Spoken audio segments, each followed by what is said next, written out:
विद्यार्थी मित्रों, आज अपने इकाई 6 भरत इस एकांकी का अभ्यास और स्वाध्याय, इसके प्रश्नों के उत्तर अपने समझेंगे। आप ध्यान से सुने और समझें। अभ्यास प्रश्न 1, निम्नलिखित प्रश्नों के उत्तर दीजिए। 1. इस एकांकी के आधार पर बालक सर्वदमन की विशेषताओं का वर्णन कीजिए।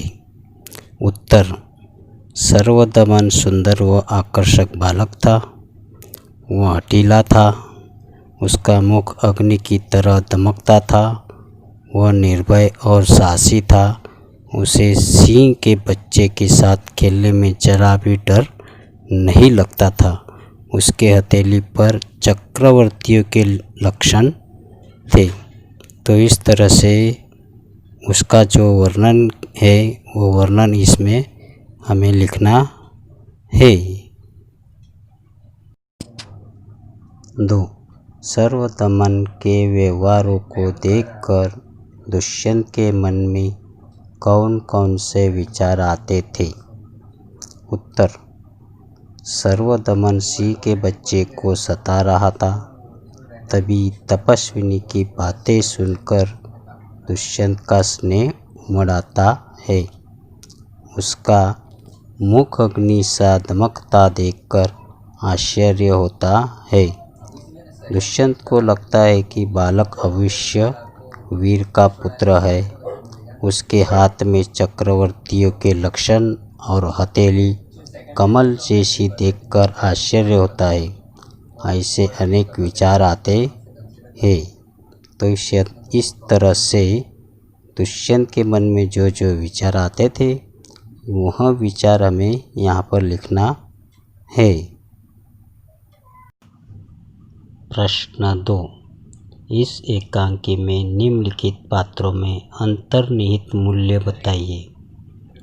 तो इसमें हमें उसके मूल्य, उनमें क्या होता है वह बताना है। 1. दुष्यंत। राजा दुष्यंत सर्वदमन को सिंह के बच्चे के साथ खेलते देखकर स्नेह उमड़ता है। वह सोचते हैं कि यह उनका पुत्र होता तो कितना अच्छा होता। बाद में पता चलता है कि सर्वदमन उन्हीं का पुत्र है। वह आनंदित हो जाते हैं। उनका मृत्यु हृदय वात्सल्य में भर आता है।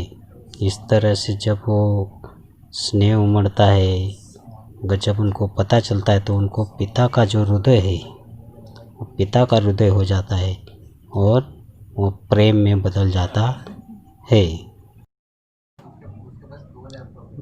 2. सर्वदमन। सर्वदमन तेजस्वी बालक है। तपस्विनी के मनाने पर भी सिंह शावक को नहीं छोड़ता। दुष्यंत और बालक एक दूसरे से अनजान है। फिर भी दुष्यंत के कहने पर सिंह शावक को छोड़ देता है। उसकी सूरत दुष्यंत से मिलती है। अपराजित रक्षा सूत्र से सिद्ध होता है कि सर्वदमन दुष्यंत का ही पुत्र है। इस तरह अनजान होने पर भी पिता पुत्र जैसी भावधारा बहती है। यहाँ पर सिंह शावक का जो सिंह का बच्चा था उसे वो नहीं छोड़ता। ये जब दुष्यंत देखता है तो आश्चर्य हो जाते हैं। और ये एक दूसरे से अनजान है, इन्हें पता नहीं है कि ये पिता पुत्र है। फिर भी उनका जो वात्सल्य है वो पिता पुत्र जैसा ही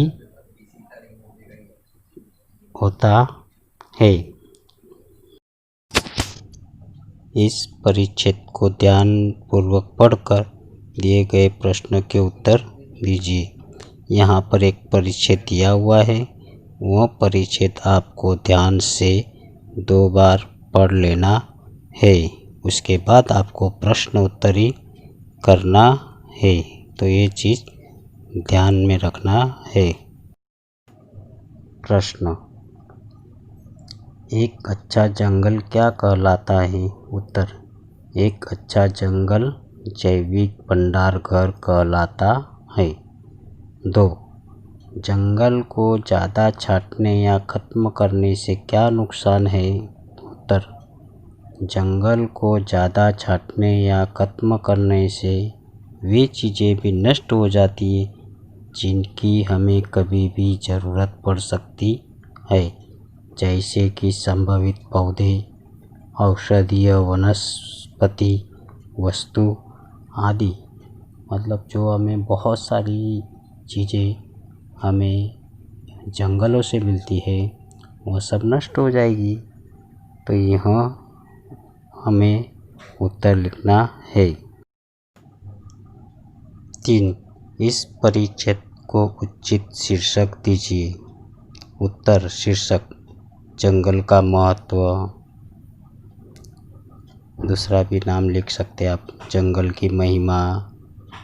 ऐसे आप उचित शीर्षक दे सकते हो। 4. पर्यायवाची शब्द लिखिए।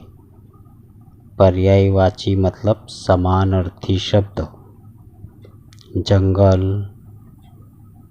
वन, घर, गृह, बहुत, अधिक। 5. इस परिच्छेद आधारित 2 सवाल बनाइए। यहाँ पर मैंने 2 सवाल बनाए हैं, आप और 1-2 सवाल बनाइए। उत्तर, जंगल का क्या महत्व है? दूसरा सवाल, जंगल की सुरक्षा क्यों आवश्यक है? प्रश्न 4, सोच अपनी अपनी। 1. आपको कौन सा टीवी प्रोग्राम अच्छा लगता है? क्यों? 10-15 वाक्यों में वर्णन कीजिए। अब आपको जो टीवी में प्रोग्राम आता है, जैसे कपिल शर्मा शो, बहुत सारे आते हैं, तो उसमें से आपको जो अच्छा लगता हो वह लिखना है, और वो क्यों अच्छा लगता है वह भी आपको लिखना है। 2. कक्षा में पढ़ाई कर रहे हो और धरतीकंप आ जाए तो आप क्या करेंगे? अब आप क्लास में बैठे हो, वर्ग में बैठे हो और अचानक भूकंप आ गया तो आप क्या करोगे? तो आप इसके बारे में जानकारी प्राप्त करें और उसके बाद इसमें लिखना है। अब हम स्वाध्याय के प्रश्न के उत्तर करेंगे। प्रश्न 1, प्रश्नों के उत्तर लिखिए। 1. ऋषियों ने बालक का नाम सर्वदमन क्यों रखा? उत्तर, बालक निडर होकर वन के पशुओं के बच्चे के साथ खेलता था। बालक उन्हें सताता था, इसलिए ऋषियों ने बालक का नाम सर्वदमन रखा था। मतलब वह पशुओं पर दमन करता था, अत्याचार करता था, इसलिए उसका नाम सर्वदमन रखा था। तो दुष्यंत बालक के प्रति क्यों आकृष्ट हो रहे थे? उत्तर, बालक आकर्षक और हठीला था। उसका मुख अग्नि के समान दमक रहा था, इसलिए दुष्यंत बालक के प्रति आकृष्ट हो रहे थे। तो आकृष्ट मतलब आकर्षित क्यों हो रहे थे, तो ये हमें लिखना है। 3. दुष्यंत ने पुरुवंशीय जीवन की कौन सी 2 रीतियाँ बताई? उत्तर, दुष्यंत ने पुरुवंशीय जीवन की यह 2 रीतियाँ बताई कि युवावस्था में वे महलों में रहकर पृथ्वी की रक्षा और पालन करते हैं और वृद्धावस्था आने पर तपस्वियों के आश्रम में वृक्षों के नीचे कुटिया बनाकर रहते हैं। तो यह सब जो पुराने ज़माने में जो लोग थे, तभी के जो राजा थे, पूर्ववंशी राजा, वह जवानी में महलों में रहते थे और अपना कार्य करते थे और वृद्धावस्था होने पर आश्रम में चले जाते थे। वहाँ पर एक कुटिया बनाकर रहते थे। प्रश्न 2, चित्र का अवलोकन करके अपने शब्दों में कहानी लिखिए। तो आपको ये चित्र देखना है और उसके आधार पर कहानी लिखनी है। मैं यहाँ पर आपको एक अच्छा वीडियो भी बता रहा हूँ, वह वीडियो भी आप देखिए और उसके बाद लिखिए। ईमानदारी। ईमानदार रहें। ईमानदारी सर्वश्रेष्ठ नीति है, इसलिए नम्र रहें और सत्य को हमेशा स्वीकार करें। यह कहानी एक लकड़हारे की है जिसे उसकी ईमानदारी के लिए पुरस्कृत किया गया। कहानी लकड़हारा और उसकी कुल्हाड़ी। एक समय एक लकड़हारा गहरी नदी के किनारे काम कर रहा था। अचानक उसकी कुल्हाड़ी उसके हाथों से फिसल गई और नदी में जा गिरी। रोते हुए वह बोला, ओह, मेरी कुल्हाड़ी पानी में गिर गई, अब मैं क्या करूं? पानी बहुत गहरा है और मुझे डर है कि मैं डूब जाऊंगा। मैं क्या करूं? कौन मेरी मदद करेगा? जल देवता ने उस गरीब आदमी को रोते हुए सुना और उसके सामने प्रकट हो गए। उन्होंने पूछा, क्या हुआ लकड़हारे? तुम इतने उदास और परेशान क्यों हो? जल देवता ने उस आदमी की कहानी सुनी और बोले, शायद मैं तुम्हारी मदद कर सकता हूं। उन्होंने नदी में डुबकी लगाई और एक सोने की कुल्हाड़ी निकाली। क्या यह तुम्हारी है? उन्होंने पूछा।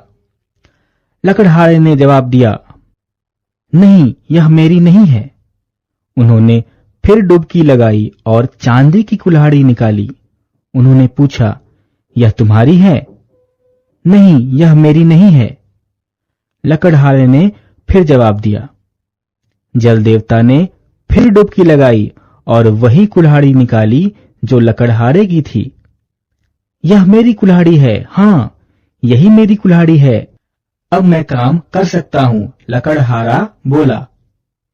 जल देवता उसकी ईमानदारी से बहुत खुश हुए और उन्होंने सोने व चांदी की कुल्हाड़ी भी उसे इनाम में दे दी और उसके धन्यवाद करने से पहले ही अंतर्ध्यान हो गए।